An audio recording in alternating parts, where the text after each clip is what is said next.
തിരുവാതിരവിളക്കിനും തറക്കൽ പൂരത്തിനും ശേഷം ആറാട്ടുപുഴ ശാസ്താവിനെ ഇറക്കി എഴുന്നള്ളിക്കാൻ നിർമ്മിച്ച പഴുക്കാമണ്ഡപം ശാസ്താവിന് സമർപ്പിച്ചു. വരിക്കപ്ലാവിന്റെ കാതലിൽ ആറാട്ടുപുഴ സ്വദേശി ആറാട്ടുപുഴ വീട്ടിൽ ശ്രീകുമാർ ശ്രീധരനാണ് പഴുക്കാമണ്ഡപം നിർമ്മിച്ചത്. Cochin Devaswom board president K Raveendran പഴുക്കാമണ്ഡപ സമർപ്പണം നിർവഹിച്ചു. പെരുവനം കുട്ടന്മാരാർ ഭദ്രദീപം തെളിയിച്ചു.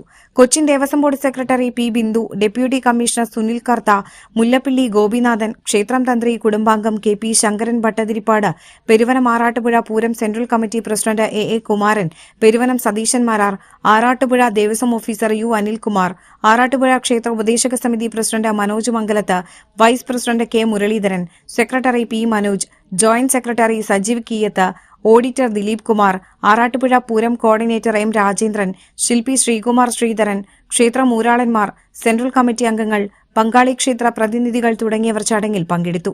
പഴുക്കാമണ്ഡപത്തിന്റെ മുഴുവൻ ചിലവും സമർപ്പിച്ച മുല്ലപ്പള്ളി ഗോപിനാഥൻ, ശില്പി ശ്രീകുമാർ ശ്രീധരൻ എന്നിവരെ ആറാട്ടുപുഴ ക്ഷേത്രോപദേശക സമിതി ആദരിച്ചു. 67 ഇഞ്ച് ഉയരവും 30 ഇഞ്ച് വീതിയും ഉള്ളതാണ് പഴുക്കാമണ്ഡപം.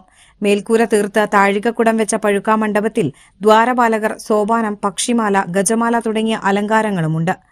ആറാട്ടുപുഴ മുല്ലപ്പള്ളി പാർവതി അമ്മയുടെയും ചുള്ളിപ്പറമ്പിൽ നാരായണൻ നായരുടെയും സ്മരണയ്ക്കായി മകൻ ഗോപിനാഥനാണ് പഴുക്കാമണ്ഡപത്തിന്റെ ചിലവ് സമർപ്പിച്ചത്.